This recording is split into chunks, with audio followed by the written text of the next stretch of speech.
Assalamualaikum Ibu, selamat pagi. Ya, pagi. Ibu, sebelumnya apakah Ibu masih ingat dengan saya? Ya. Masih ingat ya Bu ya, kemarin kita sudah berbincang-bincang mengenai masalah kesehatan yang sedang Ibu alami ya Bu ya. Ya. Jadi tujuan saya ke sini sesuai dengan kontrak kita kemarin ya Bu ya, saya akan melakukan pendidikan kesehatan Bu. Untuk waktunya itu sekitar 10-15 menit. Tempatnya di sini saja. Bagaimana Bu? Apakah Ibu bersedia? Bersedia. Bersedia ya Bu ya. Jadi Bu, di sini saya memiliki media yang akan membantu saya untuk menyampaikan materinya, yaitu lembar balik. Nah, sebelumnya apakah Ibu tahu mengenai penyakit hipertensi ini? Ya, tahu kalau nggak salah tekanan darahnya yang tinggi ya. Ya betul Ibu. Jadi nanti untuk Penkes ini tujuannya agar menambah informasi Ibu atau pengetahuan Ibu mengenai penyakit yang sedang Ibu alami ya Bu ya. Ya. Baik, untuk mempersingkat waktu saya akan memulai untuk menjelaskannya Bu.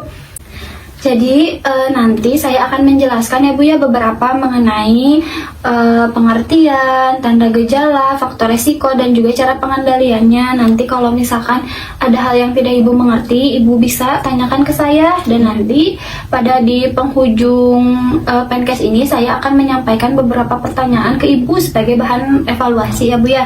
Baik, untuk mempersingkat waktu saya akan mulai melakukan Penkesnya ya Bu.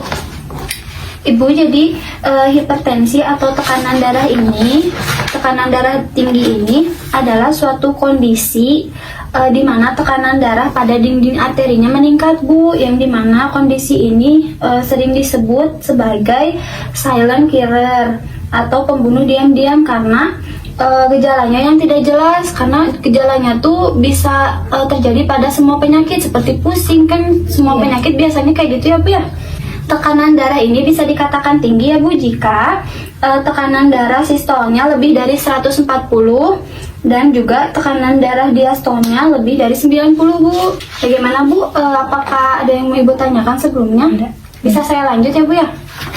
Baik, selanjutnya di sini berdasarkan penyebabnya hipertensi ini dibagi dua Bu, ada yang hipertensi primer dan juga ada hipertensi sekunder. Nah, untuk hipertensi primer ini yang dimana keadaan penyakit darah tinggi ini tadi ketahui penyebabnya. Nah, ini tuh paling banyak Bu dialami oleh penderita hipertensi, itu presentasenya sekitar 90% Bu dari pasien yang menderita hipertensi. Nah, selanjutnya untuk hipertensi sekunder di mana penyebabnya itu karena kelainan pembuluh darah ginjal, di mana kasusnya ini biasanya lebih sedikit Bu dibandingkan yang primer, presentasinya itu sekitar 10% dari penderita yang mengalami hipertensi. Saya lanjut ya Bu ya. Nah, selanjutnya di sini ada tanda gejala dari penyakit hipertensi. Salah satunya yang paling sering ini adalah pusing kepala ya Bu ya.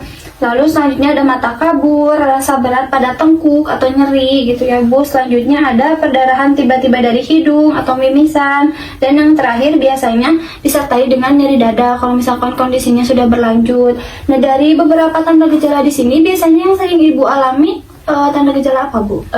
Pusing, terus mata kabur sama berat. Sama berat ya Bu ya. Berarti ada 3 ya Bu ya biasanya yang sedang Ibu alami. Baik, saya lanjut ya Bu. Nah, selanjutnya di sini ada pun faktor resiko yang dapat mempengaruhi hipertensi. Yang pertama di sini ada keturunan. Selanjutnya di sini ada umur, lalu ada stres, selanjutnya ada makanan tinggi lemak atau kolesterol. Selanjutnya ada asupan tinggi garam, ada obesitas, merokok, dan minum alkohol, lalu kurang olahraga. Nah, biasanya yang paling sering itu sekarang karena kebiasaan hidup, gaya hidupku seperti asupan tinggi garam. Ibu misalkan Ibu sering botram ya Bu ya, pakai ikan asin. Kalau enggak Ibu kan baru beres Idul Adha ya Bu ya, banyak makan daging-daging gitu kan. Beresiko Bu, beresiko hipertensi. Ya, seperti itu Bu kurang lebih. Nah, Ibu kita lanjut ya Bu ya. Nah, untuk komplikasi dari hipertensi ini ada beberapa Bu kalau misalkan kondisinya berlanjut dan tidak segera ditangani. Yang paling sering ada di sini adalah stroke, yang dimana stroke ini bisa dibagi menjadi 2, ada stroke hemoragik dan juga stroke non hemoragik. Nah, selanjutnya ada bisa jadi ke gagal ginjal Bu. Selanjutnya setelah itu bisa jadi ke infark miokardium.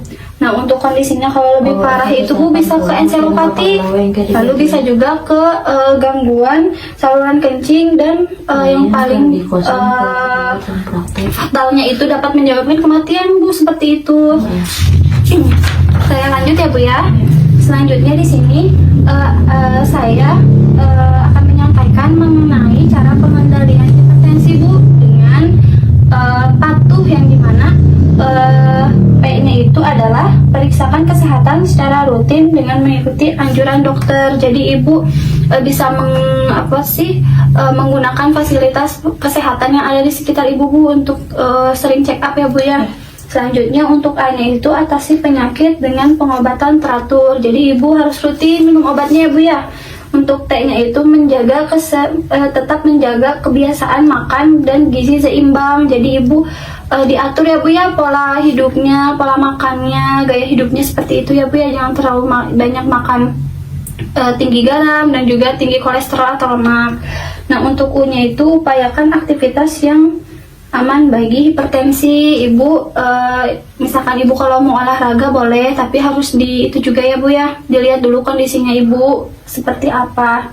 Dan selanjutnya yang H yaitu hindari asap rokok, konsumsi alkohol maupun zat karsinogenik lainnya. Ibu sebelumnya kalau saya boleh tahu ibu, apakah ibu merokok?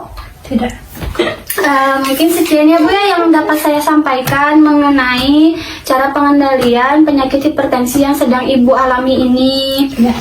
Bagaimana Bu sebelumnya? Apakah ada yang mau ditanyakan? Tidak ya Bu ya. Baik, untuk memastikan bahwa ibu sudah memahami apa yang saya sampaikan atau belum, saya akan melakukan evaluasi ya Bu ya mengenai apa yang sudah saya sampaikan tadi. Nah, kalau saya boleh tahu Bu nih ya, faktor resiko apa saja Bu yang bisa menyebabkan hipertensi? Coba sebutkan 2. Faktor resiko itu bisa dari keturunan, bisa dari makanan yang tinggi asupan garam. Ya betul Ibu, nanti Ibu harus itu ya Bu ya, harus dikurangi. Baik Ibu, selanjutnya kan tadi saya sudah menyampaikan ya Bu ya untuk cara pengendaliannya dengan cara patuh. Coba Ibu kalau untuk P-nya itu apa Bu? P-nya itu periksakan rutin ya ke dokter atau setiap ada keluhan Fasilitas kesehatan ya Bu ya yang di sekitar Ibu. Jadi Ibu harus sering ya Bu ya melakukan pemeriksaan. Baik Ibu, untuk penkesnya sudah selesai. Selanjutnya saya akan melakukan rencana tindak lanjut ya Bu ya. Saya izin kontrak waktunya. Untuk rencana tindak lanjutnya saya akan melakukan senam hipertensi Bu. Untuk waktunya Ibu bersedia kapan? Besok bisa. Besok ya Bu ya. Besok jam berapa Bu? Jam 8. Jam 8 ya Bu ya. Baik, kalau begitu saya izin konfirmasi untuk besok kita akan melakukan pertemuan lagi ya Bu ya mengenai senam hipertensi. Dilakukannya besok itu sekitar jam 8, waktunya sekitar 10-15 menit ya Bu ya. Kalau begitu saya pamit dulu ya Bu. Semoga apa yang saya sampaikan tadi dapat berguna untuk Ibu, agar Ibu bisa tetap menjaga ya Bu ya, menjaga kesehatan Ibu dengan cara pengendalian hipertensinya, mengurangi faktor-faktor risikonya juga ya Bu ya. Ibu sehat-sehat terus ya Bu ya, sampai ketemu besok. Assalamualaikum.